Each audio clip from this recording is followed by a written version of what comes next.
We're back. Corstian, your team is in the conference championship. Congratulations.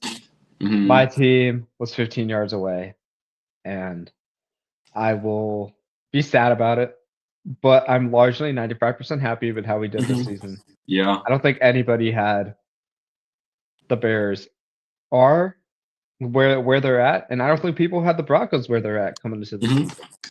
So with that, how was your weekend watching some of the games and just enjoying life?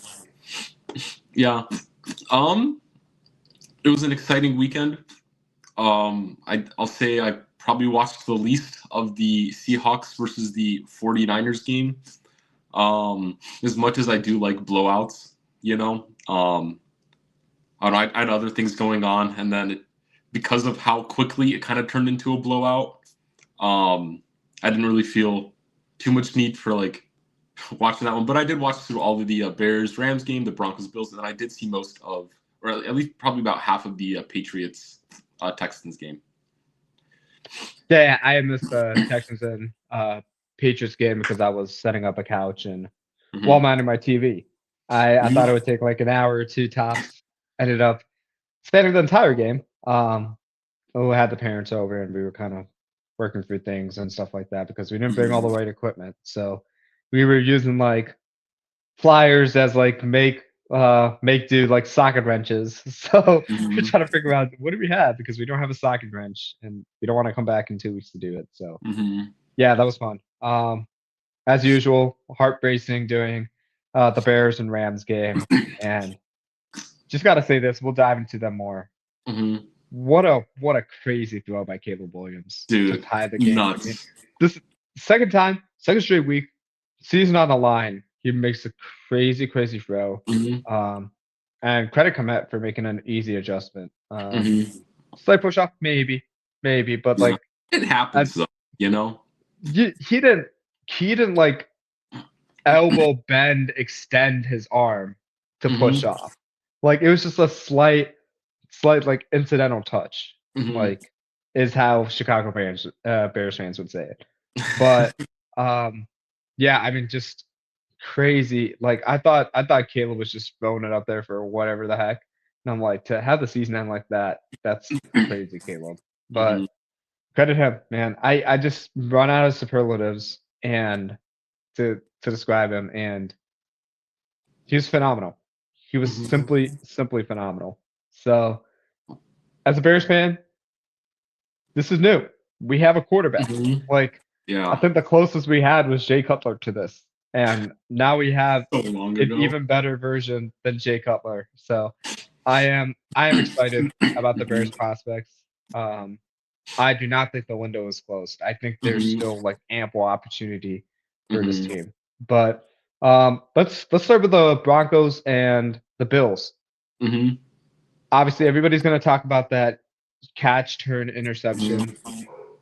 We've highlighted Jaquan McMillan um, Hmm. in like how he stood out against the Kansas City Chiefs and like just the kind of outputs he's had for the Denver Hmm. Broncos, especially with injury. Of course, yeah, Hmm. as your home team, did super well.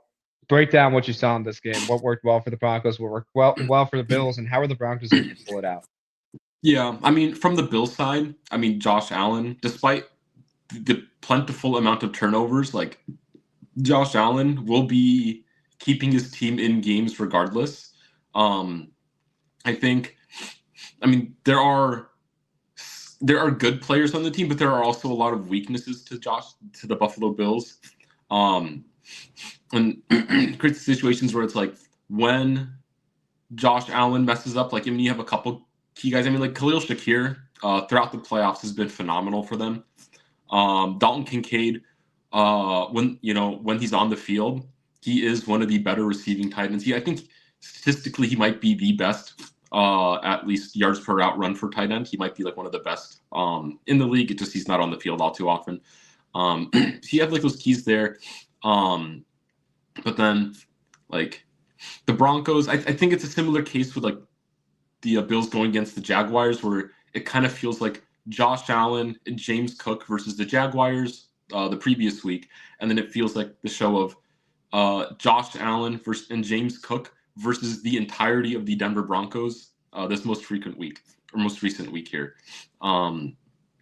And we saw like the news with like Sean McDermott getting fired, and we even saw like insights onto that kind of that meeting he had with the GM and I forget the other guy, but it might be like the president or something of the team, talking about what went wrong with the team. And McDermott basically just said, this roster is not a Super Bowl caliber roster, like top to bottom.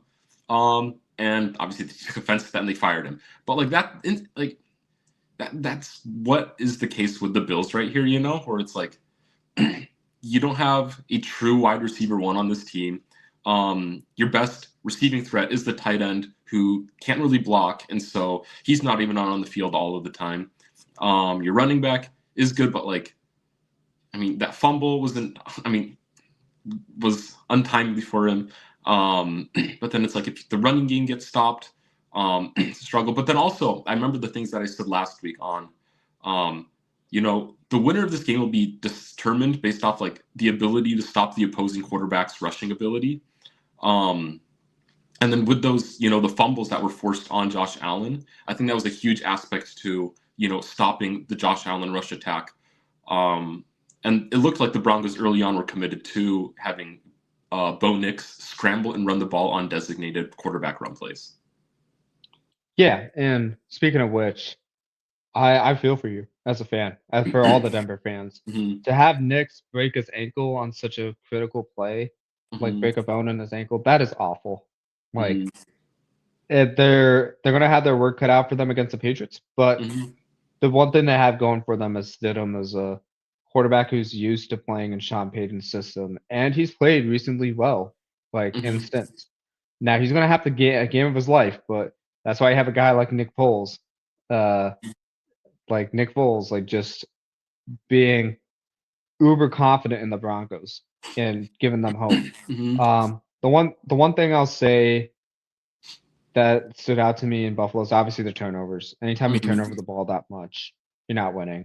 But I also thought the Broncos did a really, really good job of limiting the plays that Josh Allen scrambled. And when he did, they were like 1 or 2 yard plays. Or if not sacks. They did a really, really good job despite giving him lanes to run, closing on them. And not many teams are good at doing that. And that's something you notice about the Broncos defense right away. And they did a phenomenal job. Everybody saw the McDermott firing. I thought it was odd. I like Brandon Beane as a GM, but I thought it was odd that he got promoted while McDermott got fired. Because you think about some of the circumstances that McDermott complained about, it was true. You refuse to address wide receiver. Who knows if they get Jacoby Myers if this entire conversation changes. Jalen Waddle was available. You have plenty of wide receivers available. You refuse to adjust it. And you have a philosophy about wide receiver ones, but why not just get more talent when you see the problem? Like Brandon Cooks, again, talented player. We had hope for him, but he's 31 and he can't be your best vertical threat. And they invested in other guys like that, but I don't think the personnel deficiencies warranted a head coach who's completely transformed the Buffalo Bills into one of their best winning culture and season after season. He's almost doubled his win losses. I don't think it justified that. If McDermott's not able to find a head coaching job for whatever reason, I would trade him for Dennis Allen in a heartbeat as defensive coordinator, despite the game that Dennis Allen had, because McDermott is just that brilliant of a defensive mind. He's experienced, and I think this year was one of those years that even though Buffalo's chances were wide open, they didn't have the personnel to capitalize on that.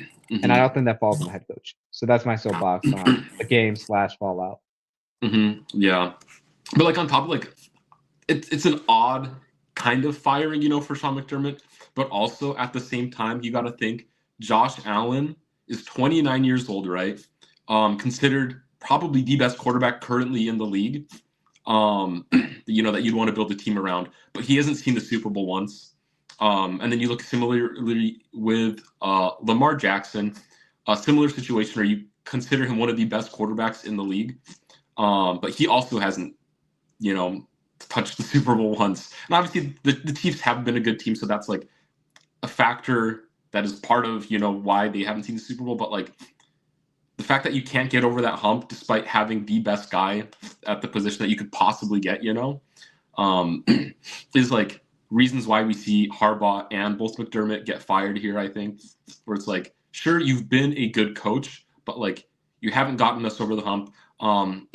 It kind of reminds me, but not like, it's not an exact same situation, but like when the Broncos fired John Fox, it's like, if you think about it, you're like, why are you firing John Fox? John Fox has been winning with you guys, since, you got like the bunch has been together basically. But it was just like they made it to the Super Bowl, they lost. And then they move on from John Fox, like maybe the next year, I don't remember, but like a year or two. But it's like, despite winning, you move on from him, you get a different head coach, and you do end up winning it all in 2015 as the Denver Broncos did. And there you also have, you have a superstar quarterback there with Peyton Manning back in the day. Similar here. I think, so like I get why the firings happened, but I think the bigger issue here is Bean staying and getting promoted. Pulling up the Bills depth chart and their draft class. He's like, you look at the draft classes, you look at their like receiver philosophy, where their philosophy is Tom Brady won without having super dominating wide receivers, but like give me Tom Brady's wide receivers almost any day over this Bills wide receiver room. Plus you have Rob Gronkowski, an arguable GOAT at the tight end position, on that Tom Brady Patriots roster, where it's like Kincaid is great, but he's on the field like less than half the time. And then you're like, Keon Coleman was drafted because you're like, ooh, the issue with his like Bean's drafting of wide receivers here is he likes the big-bodied guys that catch in traffic, but like that was I think the telltale sign of that was Keon Coleman could not get open in college, and that's why he has like records amounts of high point contested catch completion rate or whatever. And then you look at like Lad McConkey, who was taken later than him. And McConkey doesn't have that same catch and traffic ability, but McConkey gets open all the time. And like imagine having imagine having McConkey on this Bills team, a guy who just like next to Khalil Shakir as your 1-2, who are basically they're not great at contested catches, but they're open all the time. That makes your And McConkey could play outside. They would complement each other really well. But instead you got this, and then I've got the like recent draft classes. This most recent year, you have Maxwell Hairston, who has been hurt all season, so it's like, I guess he's played, but like he's been on and off with injury. You can see the stats where their defensive tackle Deion Walker has the most games played at 17. Jackson Hawes, I guess so their third string tight end has played 17 games. The rest of the guys haven't necessarily. You look at like the previous guys. So Keon Coleman has 26 games in 2 seasons. Cole Bishop, probably the best of that draft class last year, has played 33 games. But then it's like the rest of the class, you have Ray Davis who plays, but he's not the starter, so it's not like that creative impact. You have Dwayne Carter, who's played 11 games in 2 seasons that they spent on with their 3rd round pick. You look at the year prior, which is Dalton Kincaid, who you drafted in the 1st round, but you can't scheme him to get on the field more than 50% of the games. Like, and then you have like O-line, Osiris Torrance, Darian Williams, who's whatever, like Justin Shorter's in that draft class. So it's like you have a few guys. In the year before, I look at it's like Shakir, James Cook is kind of the key stars, and then outside of that, like Kyer Elam is okay, So the year prior, I don't know when Bean was necessarily brought in as the general manager here, but like it seems like I think it was the year after McDermott, so he's been there 8 years. And then I look at like you draft like AJ Epineza, who has been all right. Greg Rousseau has been like an all right player, but like none of those like they spent their first pick 2 years in a row on pass rusher, and they're not game-breaking talent where you have to bring in injury-prone Bosa, and previous years you need ancient Von Miller to be your key pass rusher. Like you can't basically since 2019 with Ed Oliver, it doesn't feel like they drafted a game-breaking front seven player, which is a concern, and that's all the way back when Dawson Knox was drafted in 2019. So it's a struggle with the draft. I think there's multiple parties to blame in terms of why the Bills haven't made it to the Super Bowl, but I think Bean is a bigger culprit of that over McDermott. But I get the reasoning why McDermott was let go in the end of the day. I don't, and here's the situation why. The free agency and re-signings have been questionable. Curtis Samuel, Joshua Palmer, and Terrell Bernard were not great signings. And I love Joshua Palmer. I thought it was a sneaky good addition when it was made. But that's not on McDermott. That's a GM decision to me. When you have guys granted, he's found Benford, Cole Bishop, and Deion Walker from this draft. All key contributors for this year's team. Great. But were you expecting much for Tre'Davious White, Shaq Thompson, and Matt Milano, and Jordan Poyer this year? I'm not talking about the years past. I'm talking about this year. Because 3 out of those 4 guys are coming off of major injuries. And the fact that you got the most out of production, to me, that's coaching. That's coaching right there. And that is kind of like a tall tale sign of as a GM, why are you relying on Tre'Davious White, Matt Milano, and Jordan Poyer to be the backbone of your defenses? Knowing their situations, you should have a plan ahead of time for these situations. And for Bean, he's had a very hit or miss draft class, especially not this past year. He did pretty good last year, but the year before that, it hasn't been great. And I think a change in GM would have been a better fit to align with what the head coach needs. You need to have that alignment between head coach and GM. And while it started out great for them, getting the quarterback right, that's really important. They haven't hit lately, and I think there's a disconnect here. Because something had to change. I just disagree with the specific outcome because I think you had the coach. I just don't think you had the GM firing on all cylinders recently. So just a quick note on that. I think as far as the actual game, I thought the Bills went away from James Cook way too early. Way too early, especially when you had all the questions about Josh Allen surrounding Cass. And despite that, they were Brandon Cooks completion away from winning that game. And you don't want to take anything away from that. So it remains to be seen. Does Joe Brady get promoted? Is it Brian Dable? Are they going to go completely out of left field and get Brian Flores? That would be something if they're able to pull that off. But a lot of questions for the Bills. Quickly before we pivot to a different game, Broncos. I think this win was extremely impressive from the fact that Cortland Sutton didn't have a reception or a meaningful reception until late in the fourth quarter.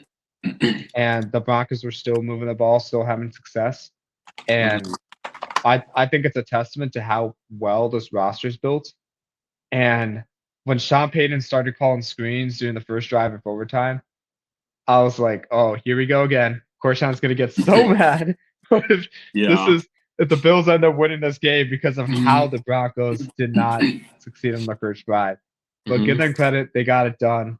What are your thoughts heading into the championship game for the Broncos? Yeah, I mean, one thing that was ridiculously impressive with this Broncos win as well is with the wide receiver injuries, the Broncos only had 3 healthy receivers almost the entirety of the game after that first drive. They brought in 5 wide receivers into that game. Within the first drive, Pat Bryant and Troy Franklin were ruled out for the rest of the game, basically. And Mims had a concussion, on the very first kickoff return. Yeah, so you were rotating between Cortland Sutton, Marvin Mims, and Lil Jordan Humphrey as your 3 wide receivers for the entirety of that football game. So, I mean, I really do desperately want the Broncos to spend some high draft capital on another dynamic wide receiver threat. That that isn't necessarily maybe more of a gadget guy like we've seen out of Troy Franklin and Marvin Mims. Just, as they've had their ups and downs throughout the season. But yeah, going into next game, there definitely is a path to victory. With the right, is that what we're doing? Yeah. Yeah, there's the path to victory, and it comes through Jarrett Stidham just having to have a clean game. Like he could honestly have a 150-yard game, one passing touchdown, and no interceptions. And I think that puts the Broncos in position to be able to beat the Patriots. I mean, you look at the game against the Texans, and it's like, what, the Patriots put up 26 points, but that was also off of 4 interceptions by C.J. Stroud and 1 fumble from Woody Marks. And so it's like there are paths to beating this Patriots team, and it comes from having a clean game of football. You limit your own turnovers, but at the same time, you are forcing turnovers because we see this most recent game too with the Patriots and the Texans where Drake May did fumble the ball 2 times, against this league defense. And we saw the Broncos were really aggressive and were able to force a couple fumbles against Josh Allen. So, the Broncos are... And Cook. Like those consecutive fumbles, especially the one at the end of the half, it changed the game. Right. And so, there is that path to do so. I know they've put J.K. Dobbins on the... they take him off IR. They opened up his practice window. So I think there's a lot of hope of potentially J.K. Dobbins being healthy for this game, because he is far and away the best pure running back, I'd say, on the Broncos right now.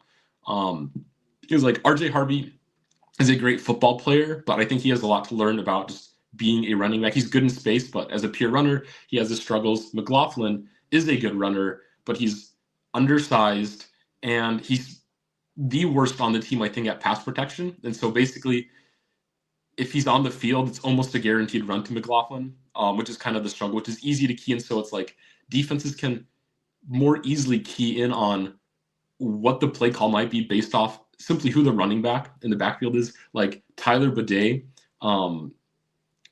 most of his yards this season are from screen passes. And so it's like if Bidet's there, there's a good shot that it's just going to be a screen pass to Bidet. If it's McLaughlin in the backfield, you're most likely running the football with McLaughlin. And if RJ Harvey's there, you might run with him, but most likely he's just going to be a pass catcher out of as a check down option. Yeah. So I think the solution is have 2 or more backs on the field, is what I'm hearing. Potentially. I mean, with all those wide receiver injuries, you might need it, but yeah. So those are kind of just the keys to victory. Obviously, it'll be a tough game because, again, you are missing your quarterback that now apparently the league is saying is actually really good and is the reason why the Broncos will lose this upcoming week, instead of everybody dogging on Bo Nix saying that he's really not that guy after all season. But yeah. The game he played was phenomenal. I have no questions about Bo Nix after that. I think for them, it's definitely no turnovers from your quarterback. That's gonna really. We saw how the Patriots just feasted on the Texans because of that. But I also think I don't think it's necessarily forcing turnovers for the Broncos defense. I think they actually match up really, really well with the Pats wideouts. And we just saw Will Anderson and Danielle Hunter get after the passer. I think the Broncos still have personnel that can get after Drake May and force 3 and outs and sacks and whatnot. And you have Mile High. That's going to be an adjustment for Drake May. We've seen him have to adjust to great defenses, and the Broncos have that going to them. But it's gonna rely on Stidham keeping them on schedule and not turning the ball over. Yeah. I agree with you. I think he can have 150, 175 yards and they could still win. But it's going to be on the fact, can that defense put them in good field positions to succeed? Yeah, it's going to have at least 1 or 2 offensive touchdowns with a bunch of field goals, and then having maybe not always scoring on drives, but having multiple down, getting a first down 2 or 3 times and then punting the ball, just to have somewhat sustained offensive drives to let your defense rest a little bit, are going to be the keys to this offense. in order to win this game. But regardless, it's going to be scary. Whoever has to face the Seahawks in the Super Bowl is what it seems like. And that's a great segue because before we begin, 49ers, you have nothing to hang your head about. For the amount of injuries you've had, plus a late one to Kittle, plus like losing Kittle's replacement in the game, and just the way things seem to snowball. My personal pick for Coach of the Year, if I had a vote, is Kyle Shanahan. I get what Rabel's done. I get what Ben Johnson's done. I get what Liam Cohen's done. But I think the fact that he and Lynch were able to navigate the season with the amount of injuries and changes they've had is just nothing short of remarkable. I think the fact that they're even in the divisional round of all rounds to begin with is just a testament to the coaching. And yeah, like nothing more to be said. But with that said, the Seattle defense is just unbelievable. They're gonna miss Charbonnet a lot. That sucks for them. But I don't think they're missing much from their running game with the way kind of Walker just balled out. And you got JSN too. It sounds like Seahawks are the team to beat. Do you feel the same way? It does feel like that. I will say, of the teams remaining in the playoffs, it does feel like the Rams have the best shot of beating the Seahawks, just because we've seen it done before. The last time the Seahawks did lose was against the Rams in that first matchup they had in the season. But it feels like as the season's gone, like progressed even further, the defense has looked a lot better. I saw a breakdown of the Seahawks defense just like the other day. Talking about why they are as good as they are. And like it just seems like with time their defense has just gotten better and better. And they've done a good job with their personnel, like being able to draft and acquire like the right guys in the free agency and offseason to basically fit the mold that McDonald has, that makes, for what this team is. Like Ernest Jones, like Byron Murphy, like DeMarcus Lawrence. You could keep going. Leonard Williams. You can keep going down the list. But it starts with that front and their secondary and DeJuan Witherspoon and like just their linebackers playing with depth, playing with space, playing with and their rookie. We've highlighted a bunch of them over the course of the season. And the fact that McDonald continues to have schemes that confuse Kyle Shanahan. I think the last two games, Kyle Shanahan has not scored a touchdown against this guy. Like, that's just crazy. We're talking about the best play call in the game, legitimately. Like, not being able to score touchdowns, like, kind of absurd what they're doing. And plus, on top of that, Clint Kubiak is just dialing up great schemes. Oh, and on top of that, their special teams got better once they traded for Shaheed. Opening touchdown right out of the gate. Like, it was like Beastquake 2.0. Like, the way that game started out. That was wild. I was like, I think I wasn't paying attention to kickoff because I'm like, okay, they're just going to be tackled at 35-40. Once I heard the roar on the TV, I look up and I see Rashid Shaheed just sneaking into the end zone. I'm like, they're loaded everywhere right now, and I think playing behind that Seattle crowd, it's going to be hard to beat them. So it's gonna. I do agree. Rams have the best shot. Like even if the Bears had beaten the Rams, I don't know if they could dealt with that defensive line the way they did, considering they had to move Joe Tooney to the left side, and on top of that, combination of JSM and their running game. That was going to be a tough challenge either way. But yeah, I mean, I think this was just about the 49ers just running to a better team at the wrong time with the accumulation of injuries and the toll that it placed on players around them for us in different roles. And yeah, that's all I got to say. This is just pure dominance by the Seahawks. Yeah, and like I think most people had it in their minds that the Seahawks were probably gonna kill the 49ers here. Just like of the like looking back at the nature of like the previous game, and now you're looking at them not even having George Kittle for this game. There's like a lot working against them in terms of the personnel that they had out there. Like Brock Purdy didn't have an exceptionally great game, obviously, but again, how much can you do against this 49ers team? I think is what, or how the Seattle team is kind of like a lot of what you can ask, and so nothing really necessarily out of surprise, but like you said, yeah, like defense is good. The special teams, which Shaheed is phenomenal. And Myers, we can't forget about him. He's been as consistent as they come from kicker stuff. So if you're the 49ers, you've had a lot of crazy things happen this year. Obviously, I waxed poetic about Shanahan. Are they a title contender in the NFC next season? Do you still believe that? Are they on par with the Rams and the Seahawks? Just say they run the teams back and. I feel like a lot of it comes down to will the trend of Christian McCaffrey getting hurt every other season come to fruition this upcoming year?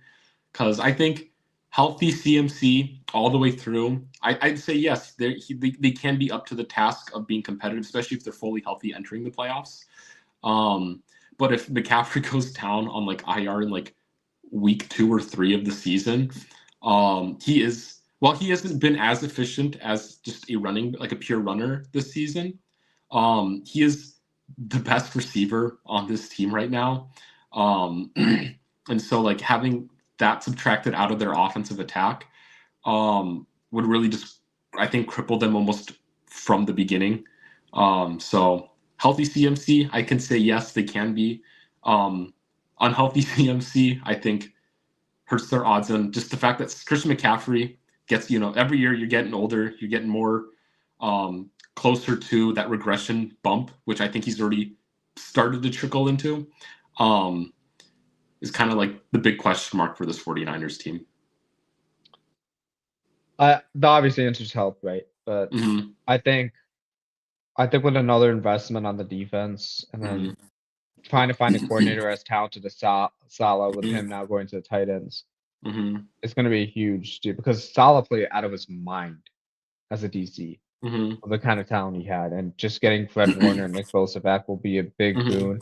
Hope they're healthy, coming back. But I still think they are, as long as they have Shanahan and Brock Purdy, Trent Williams and Christian McCaffrey running help, and George Kittle, because you always got to worry about their running game. I think they'll figure that out, and I think they'll start to invest in that area. So I don't think you can count out any team in the NFC West sans Arizona right now after this, especially with the way they performed this season, like with the kind of roster depletion they've had. You definitely think they're healthy because they won against Seattle when they're fully healthy. So they're capable of doing a lot. So I wouldn't count them out by any means. Yeah. All right. Houston and the Texans. What did you make of this game? Texans and Patriots, I should say. Yeah, Texans and Patriots. It's like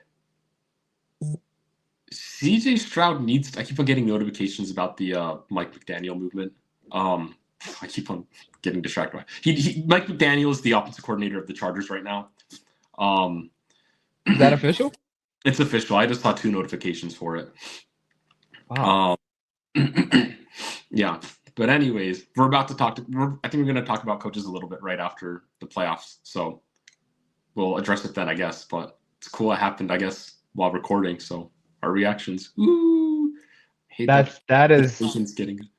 Watch out for the Chargers offense, man. That looks fun. 2 healthy tackles coming back, Justin Herbert and Mike McDaniel on top of their receiving options. Yeah. A lot to be excited about. It's scary. Dude, why is the AFC West going to be so annoying? Hey, man, you're worried about all these teams in the AFC West. Who's in the conference championship right now? Focus on what's in front of you, man. You know how much I would kill to be in the conference championship right now? Yeah. I mean, how much I would kill to have a healthy quarterback going into the NFC conference champion. But anyways, you gotta believe. You gotta believe in Stidham, man. Yeah. Steve or whatever instead of Bo leave. But anyways, going back to the Texans-Patriots game. Yes, CJ Stroud looked bad, and like obviously, like he still has time on his contract, and so you play through that and like see if he can get better. But I think for this playoff run, it felt pretty clear that early on they needed to put in Davis Mills, I think, to like try to stay competitive, because CJ Stroud just didn't look like good at all against the Patriots. That like I think it was his last interception. It like hit his wide receiver's hands and was a pick, so I won't really count that necessarily. Yeah, me too. Yeah, against him, but like it felt like he was just missing his target straight up. Like or he wasn't accurate throwing the ball, and obviously like the inclement weather has something to do with it. Like especially being in Houston and then having to go to New England and playing in a snow game, that affects your throwing ability. But like after a certain point, you're like, I mean, he played at Ohio State. He knows how to play these like colder weather games. He's practiced there before, and then it's like just missing as badly as you were on some of those throws, and even on the non like interception throws. Like he had a lot of overthrows, underthrows. He was throwing his guys into hits that caused injuries as well. So it was just like a lot of bad play from CJ Stroud. And I mean, it's incredible how close this game was. What's a 12-point game that the Patriots won by, despite how poor the offense played. Because even like Woody Marks did not play good football. Nick Chubb, he was all right in his limited play time there. But then it goes to show how insane this Texans defense is, being able to keep the game close despite how negatively their offense affected the team. Where it's like you're almost like it feels like you're almost better off punting the ball once you get it, just so that like the Patriots are pinned back and your defense can make plays so that your offense has a short field to work with or something. But obviously, Stroud still, I mean, you're living off the highs of that rookie season of his. It shows that he is capable of that. He has to get better at like post snap reads, I think, and being able to diagnose things pre snap as well, so he can go through those post snap reads and motions a lot better. Because that is a lot of, I think, where like he honestly feels worse than like Jordan Love at dealing with pressure in his face, at least currently.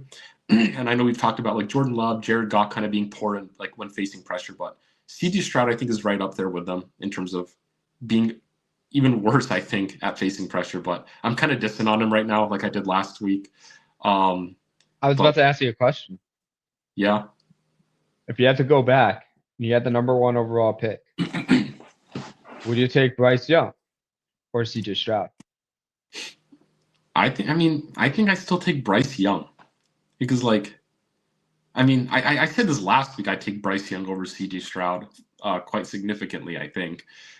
But yeah, looking at the draft, if I'm the Panthers, I probably keep Bryce Young. I mean, like, maybe the coaching staff in terms of the offensive game plan is better in Carolina in terms of like quarterback development. And so like, who knows, maybe you do draft CJ Stroud, and based off your offensive, like, your coordinators, all your quarterback coaches and everything, you can develop and continue to have CJ Stroud progress. But as of right now, Bryce Young is the one that is looking better week to week. Also, I think back to the fact that both of them were in the playoffs. And Bryce Young looked like a phenomenal quarterback, staying competitive in a game against the Rams, And then I look at CJ Stroud, where it's like, even the week prior against the Steelers, it's like he looked garbage. I saw a stat where it's like he has like the worst like touchdown interception ratio in like playoff history right now, or he's like worse since like Drew Brees in 2018 or something. It's like how poor his performance is in terms of his like touchdown interception ratio during the playoffs this season. Yeah, so it's not a good look, but yeah. Yeah, I mean, it's just remarkable to me how somebody was like so prolific his rookie season has regressed this much year after year after year. And I think it's part of it's a confidence thing. I think they do need a new voice in the room. It will help to have a dynamic back. Mm-hmm. I think they were really counting on Joe Mixon to be healthy this year, and that was a big blow to that team. Mm-hmm. But it doesn't excuse the fact, and you were without Nico Collins. Mm-hmm. That has to be said. Yeah. But it doesn't excuse the fact that you were missing your receivers that much. You would overthrow guys that much, and you were just erratic in the pocket where you kind of just like throw one up there because you're just trying to avoid getting sacked instead of just throwing it away. Let us see another down. Like, I get it if Caleb does it because Caleb's in his second year, but CJ, you've had at least 3-4 years in the league. Shouldn't be making those kinds of mistakes, and I think he just needs to go back to his fundamentals, hold in. But I appreciate D'Amico Ryan standing by his QB Yeah, despite the that's a good mistakes move. because you really felt like a lot of his turnovers happened in the first half, and he did play better in the second half. Unfortunately, in the playoffs, you can't be that inconsistent, and that's what came to bite him. It was the difference in the game because if you look at the Texans and the Patriots, there was a reason why I had the Patriots sneakily winning last week. They're equally good on paper, in my opinion, and the difference was like, can the quarterback limit the turnovers? And he wasn't able to do it. So that'll be a big focus for him going into this week. It's just shocking to see like how the performance has changed, like in the span of 3-4 years. Yeah.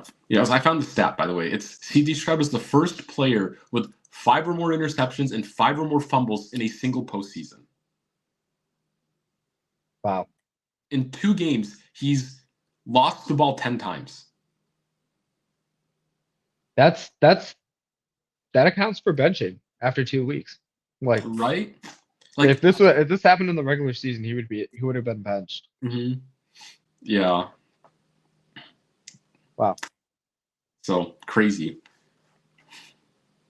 Even crazier, that throw of Caleb Williams to Cole Kmet. Have to bring that up again as we talk about the Rams and the Bears. There's a lot of talk on the final play. Corstian and I basically disagree on it. What I saw looking into it, and I think Chase Daniel does a good breakdown of it. I've come around on it a little bit. When I first saw it, I was like, okay, DJ Moore, that's on you. You gave up on the play, and you could have at least prevented an interception, at the very least. Part of my frustration with DJ Moore doesn't come from that one play alone. There were plenty of moments last season where you would just see him like give body language like he's just giving up on the play. He would take himself out on the sideline. He wouldn't run his routes in full speed. And here comes in Ben Johnson. He wants everything to be very specific, detailed, on time. When you run an offense like that, you cannot loaf on routes.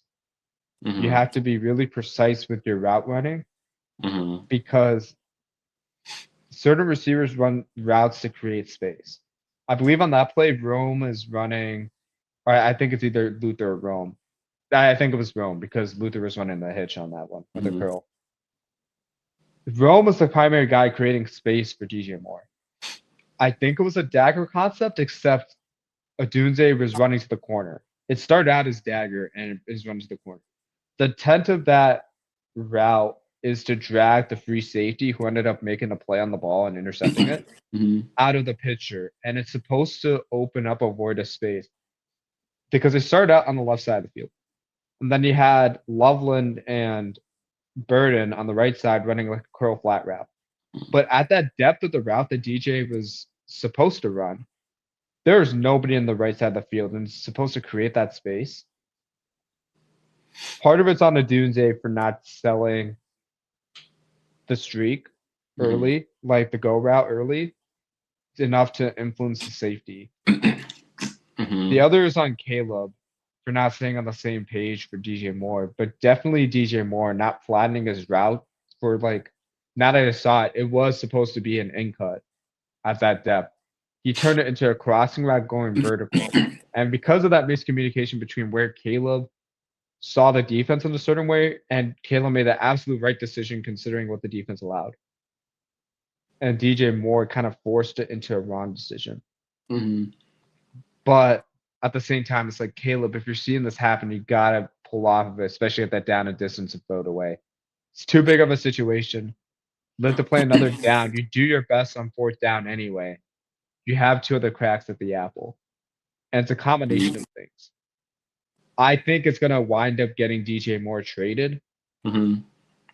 And I'll say this saying, I wouldn't be surprised if he's with the Bears next season. Mm-hmm. But if we see a guy declining interviews with the media, like not willing to address the conversation after the fact, and Caleb Williams and DJ Moore not having that conversation, that had an impact on the locker room and like between those risks and plays. So hopefully they work it out. But kind of what I saw in that play was like emblematic of like DJ Moore not being specific on routes. It's a very in a Ben Johnson offense, you have to do things the right way in the scheme.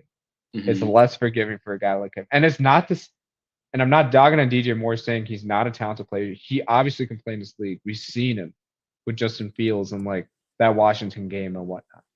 But I think for the type of situation he's in and the type of scheme he's asked to do, it's not the best fit. I don't think it's the best fit. And I would love to see him in an offense that better maximizes his skill set that doesn't involve route running. Kind of weird thing to say about wide receiver, but like we've seen it happen. Like if he's down in San Francisco or Kyle Shanahan, like I'm sure he can find ways to give DJ Moore the ball, considering what he did with Deebo Samuel. They're very similar players, but I just think in the Ben Johnson scheme is not. You're not optimizing him in the right way in that capacity. And I'm saying this with him having spectacular plays throughout the season. It's a weird conversation to have. It's a tough conversation to have. But part of the frustration with DJ Morris, what I've seen the last 2 years, what people have seen the last 2 years as far as like the film study and the route running aspect of it. So that's my 2 cents on that play alone. Spent a lot of time talking about it. Yeah, and I have a lot of thoughts on the end of the game too. One is even before, like right after they scored that crazy touchdown, in my head I was like, Chicago needs to go for it, like go for 2 here. Was ultimately my own personal thought. Especially like the offense, the team has been like successful as it is due to being aggressive throughout the course of the season and throughout the playoffs, making ballsy, aggressive plays. I think you just got to go for 2 and seal the win there. Like, there's like a part of me too is like with the Rams, it's like you've done a great job stopping the offense, but like I feel like Puka Nacua or Devontae Adams making ridiculous circus plays on offense just feels like something that's inevitable to happen at one point or another. And you've done a great job so far, but it's like creating more opportunities for them to make those crazy plays is something I personally wouldn't want to do as a head coach. And you could potentially seal the game away with going for 2 and completing it there.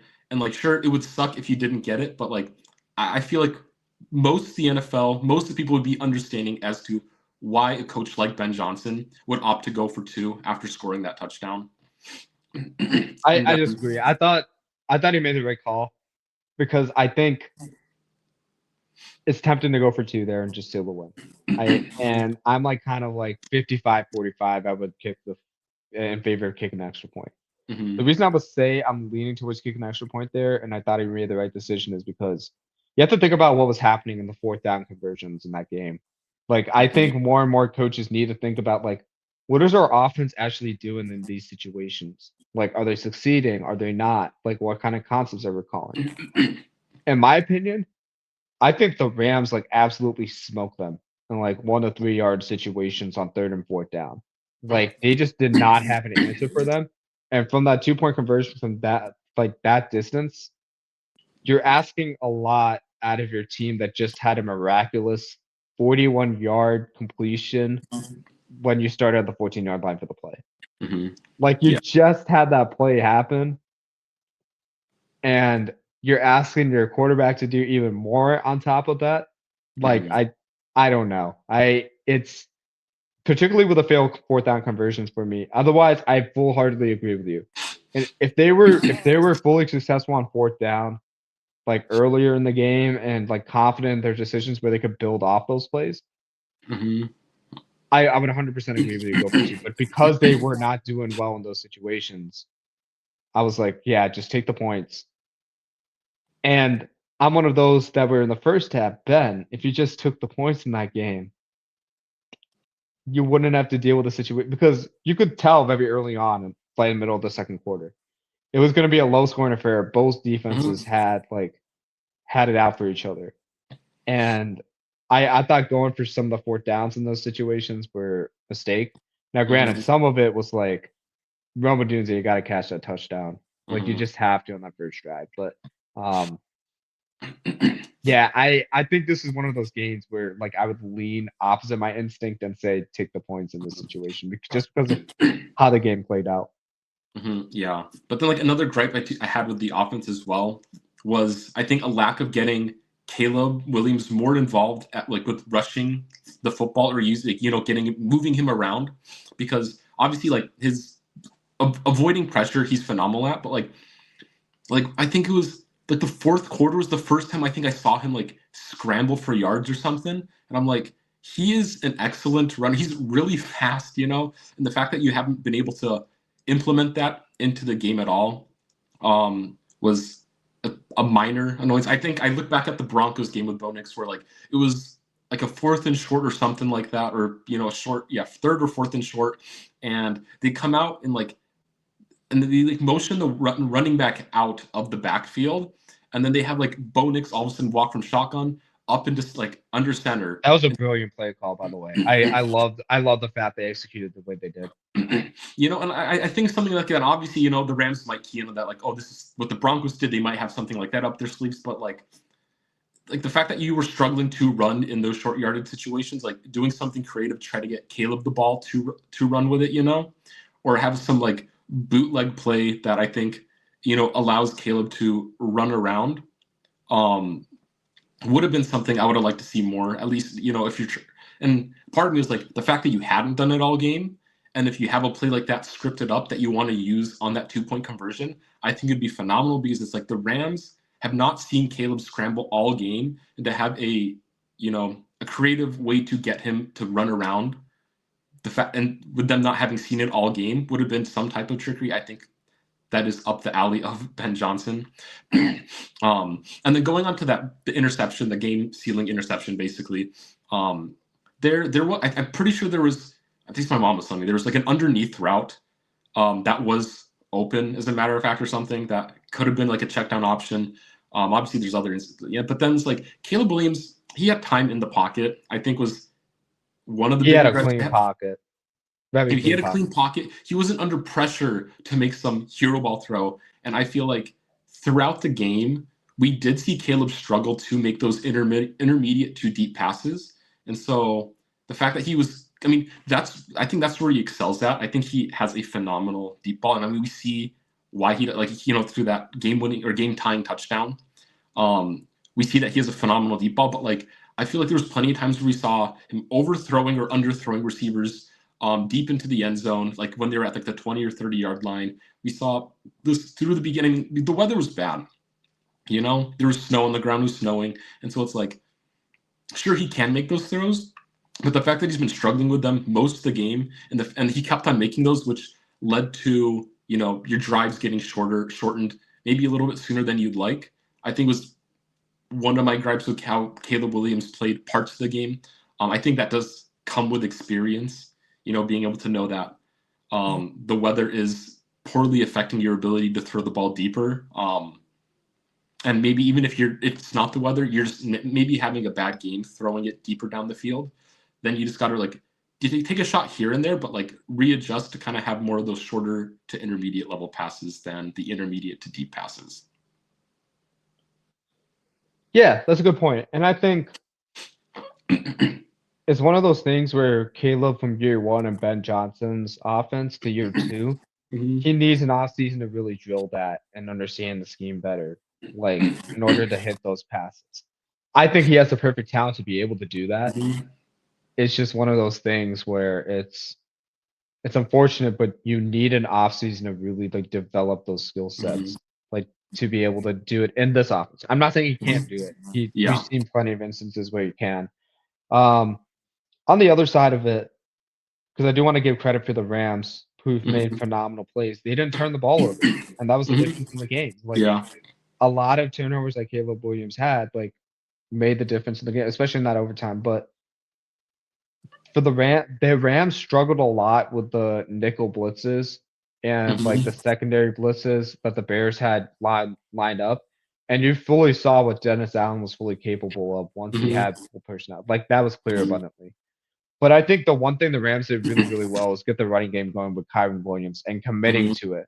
When they did it in their final scoring drive, like in regulation, they really made a statement that their running attack can propel them to win, especially with Matt Stafford struggling in the game the way he was, even though the Yeah. stats might say he was fine. And then Mhm. the thing you can't avoid is just Puka Nacua blocking. Like so many, whether it was like on catches, like to Whittington or like on downfield blocks, cut blocks, like he made a massive difference in the game for the Rams offense by holding those blocks. Like, and it makes him one of the most dynamic two-way players in the game for his position from a blocking perspective. So I can't say enough about Puka Nacua. Just had a phenomenal game. So yes, I've come around. I've come around on him. I still believe that if he and Jamar Chase were in the same offense, Jamar would be a better producer. But that's not the scenario we see now. And within the offense that Sean McVay has, Puka Nacua is an absolute superstar, perfect match for a scheme. And he's proved me wrong this season, and I'm full well admitting that.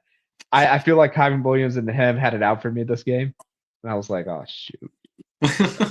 This is the one game. But credit to Puka, phenomenal blocks, like phenomenal effort in this game. And the catch just set them up in field goal range.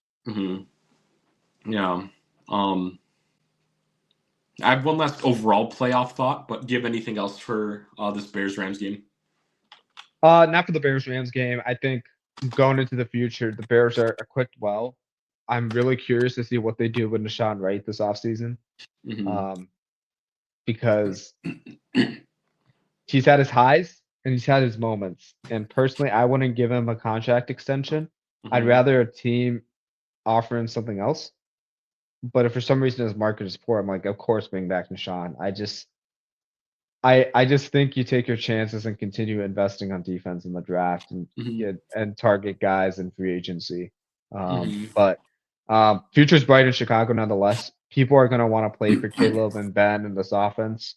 And I think just focusing on the defense, like the sky's the limit for this team right now, and the window is officially opened. Yeah. Okay, so my last playoff thought here right now is, so if the Seahawks win, that means Sam Darnold will be going to the Super Bowl. Now imagine telling someone 4 years ago of his 2018 class of Baker Mayfield, Sam Darnold, Josh Allen, Josh Rosen, whatever, and Lamar Jackson, that Sam Darnold will be the first quarterback to reach the Super Bowl and is performing at the highest level, like at one of the highest levels in the league. It's one of the greatest turnaround stories you'll ever hear. I think he's the only player to lead two separate teams to back-to-back 14+ wins, which is incredible. But I'll make it even better. Imagine a Sam Darnold and Jared Stidham Super Bowl. That would be pretty. What a Super Bowl that would be. Also, we could potentially get a Sean versus Sean Super Bowl, or we could get a Mike versus Mike Super Bowl head coaching showdown. We could. Like I think there's a 75% chance that this year's Super Bowl is a rematch of a past Super Bowl. When you think about it, so there's a lot of patterns forming here, and I can't wait for it. I'm a little bummed out the Bears aren't in it, but am I really with the kind of overperformance they had? Not sure. very quickly before I let you go, we obviously know your AFC pick for conference championship. So who do you got winning the NFC? Probably just say the Seahawks. All right. My logic says Patriots Seahawks are going to meet for the Super Bowl, but my heart, being a podcast partner, is saying Broncos Seahawks rematch, Super Bowl rematch. I still believe in that defense. I think the Broncos can get it done at Mile High. We shall see. But I know we didn't get into it much, but what's been your favorite coaching hire, coordinator hire so far in the very short 2 weeks we've seen this? Let me see if I can find the stupid list. I had to. I'll say Stefanski to Atlanta, right? I think that's. I don't know if it's the best one, but it's one that I'm excited for. I think because we've seen like Stefanski be a proven head coach. And now you got a young roster that has a lot of potential as well. And now you have like the mini rivalry of Baker Mayfield versus Stefanski in the same division. So I think it's the one I'm excited to see the most play out next season, so far at least. It's very rare that we agree, but I also have to say Stefanski for Atlanta. Can you imagine Bijan Robinson behind Kevin Stefanski's offensive scheme? That just excites me. Reuniting with Kirk Cousins, Tyler Algier, like all the weapons, like you got to be ecstatic. Yeah, I also have to say that Kevin Stefanski hire, I think they knocked it out of the park. It's Michael Penix's best chance to reignite his career, and if not, Stefanski is upgrading his quarterback situation and with potential for picking his own guy in the draft. I think there's a lot to be excited about. So I also love that selection, but the Mike McDaniel hire in the Chargers is definitely up there for me from a coordinator spot. Like as far as like hiring overall, that is a brilliant move by the Chargers. I'm really surprised he's not on the Lions because I thought the Lions hired their OC because they thought McDaniel was going to go for a head coaching job. So I'm really happy he's not in the Lions. I'll say that because I think they have more weapons. But yeah, him going to the Chargers is certainly something. So yeah, favorite stuff I've seen overall. Jeff Hafley in Miami is very interesting. I don't know how it'll work out, but we'll see. Yeah. Also, quick other fun facts. So, with all the head coaching firings, Sean McVay and I think Kyle Shanahan are tied for the second longest tenured coaches in the league right now. And how old are they? I don't know how old, but they were signed. It was 2017 is when they became head coaches. And the next crazy stat is wait, what about Reed? Reed is the oldest head coach. So those two are tied for second. Okay, got it. And with all these new head coaching movements, the second longest tenured head coach in the AFC is Zach Taylor.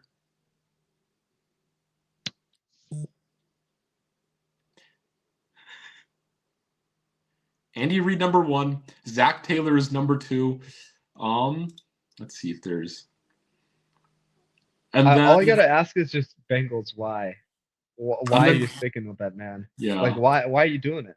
Like, which is crazy. But anyways, those are my little fun facts that I had about the coaching movements. All right. We shall see. We'll be back next week to recap the conference championship games. Hopefully Corstian is in a good mood and celebrating the fact that this team is in the Super Bowl. But follow us at amon.a.mission. Should be a fun watch next week. And on our YouTube channel, we have our full-length episode videos, Amon and Mission. Corstian, take it easy. Deep breaths. No pressure. Your team's got this. Yeah. All right. We'll see you next week, guys. Take care. Peace out. Yeah.